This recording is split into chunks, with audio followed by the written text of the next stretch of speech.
أشخاص تحدوا الله، كيف كانت نهايتهم؟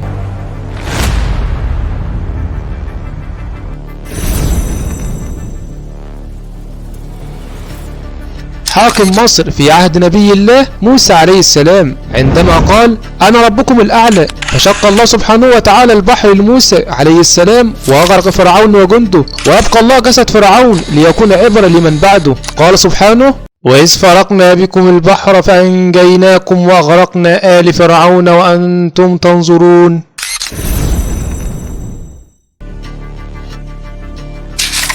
عندما سأل أحد الصحفيين الرجل الذي صنع سفينة تايتانيك ويلقب بتوماس أندروس عن أمان وقوة السفينة، رد بلهجة قوية حتى الله لن يستطيع غرقها.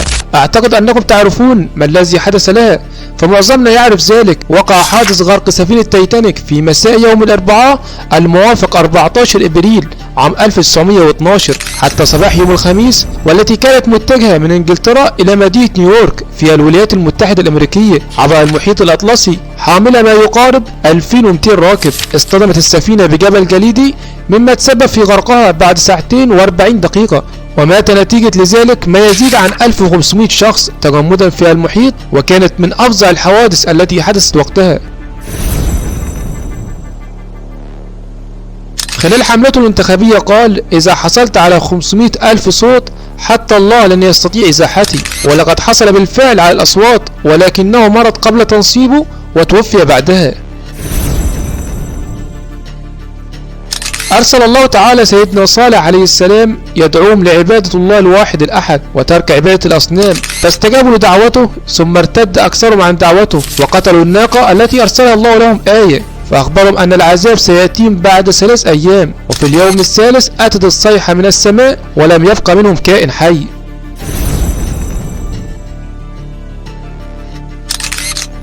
يوري رائد الفضاء السوفيتي أول شخص يتمكن من الوصول للفضاء والدوران حول الأرض، وذلك في 12 إبريل عام 1961 على متن المركبة الفضائية السوفيتية. أوردت أجهزة الإعلام الدولية أن يوري علق من الفضاء قائلا لا أرى إلها هنا، ولكن التسجيلات كانت مزيفة، بينما التسجيل الحقيقي كان يحتوي على جملة وحاول من سمعوها محوها وهي لا أدري، مستحيل أن يكون كل هذا الجمال أتى عشوائيا، لابد من خالق عظيم لهذا الكون المذهل. ولكن بمجرد أن نزل الأرض قال لم أرى الإله الذي يؤمن به المؤمنون. وفي 27 مارس عام 1968 وأثناء قيامه بطلعة روتينية بالطائرة النفاثة ذات المقعدين هو وزميله الطيار، سقطت الطائرة واتحطمت بالكامل نتيجة لخلل لم يعرف سببه، واحترق بالكامل ولم يتمكن الباحثين بالتعرف عليه، فقد أصبح رماد.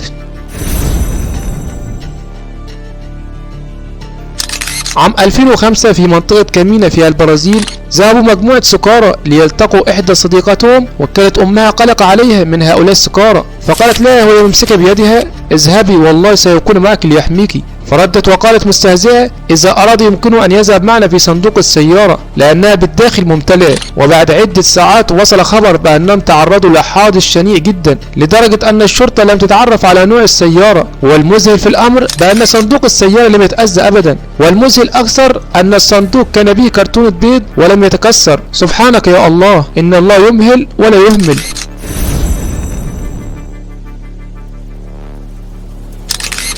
هو من أقوى ملوك الأرض، والذي تحدى الله وقال أرسل لي جنودك إذا استطعت، فهزمه الله بوعوضة. كان النمرود من أقوى ملوك الأرض على الإطلاق، كان له جيش جبار وكنوز ملأت قصوره ويحكم الأرض بما فيها، وكان يأتيه الناس كي يطلبوا الطعام والشراب، فيقول للرجل منهم أتؤمن أني ربك؟ فيجيب المحتاج نعم أؤمن أنك ربي، فيعطيه. فأتى اليوم الذي جاء إليه سيدنا إبراهيم عليه السلام يطلب الطعام، فنظر له النمرود وقال أتؤمن أني ربك؟ فأجاب سيدنا إبراهيم عليه السلام وقال لا أنت لست ربي. فانزعج النمرود لأن لم يسبق لأحد وعارضه من قبل، وقال عجبا هل لك رب غيري؟ فأجاب نعم ربي هو الذي يحيي ويميت. فقال النمرود هذا الأمر سهل علي، فأتى باثنين وقتل واحدا وعفى عن الآخر وقال أرأيت أنا أحيي وأميت. فرد سيدنا إبراهيم بجملة أعجزته تماما وقال إن الله يأتي بالشمس من المشرق فأتي بها من المغرب، وبذلك حطم كبرياءه وغروره وجعل الناس يعرفون أنه كاذب.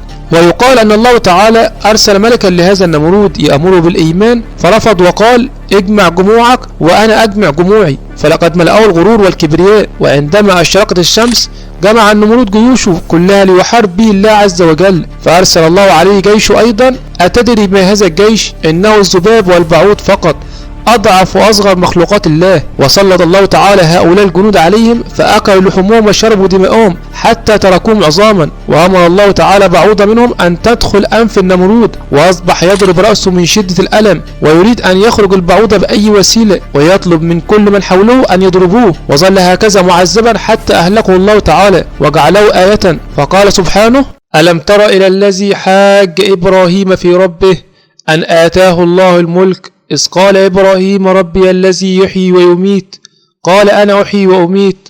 قال إبراهيم فإن الله يأتي بالشمس من المشرق فأت بها من المغرب فبهت الذي كفر والله لا يهدي القوم الظالمين. سبحان الله، لو أمر الأرض لابتلعته، ولو أمر السماء لنزلت فوق رأسه، ولكن الله تعالى أهلكه بأصغر وأضعف مخلوقاته. فسبحان القائل للشيء كن فيكون. اللهم لا تغضب علينا ولا تميتنا إلا وأنت راض عنا. سبحان الله بحمده، سبحان الله العظيم. أشوفكم في فيديو جديد. السلام عليكم.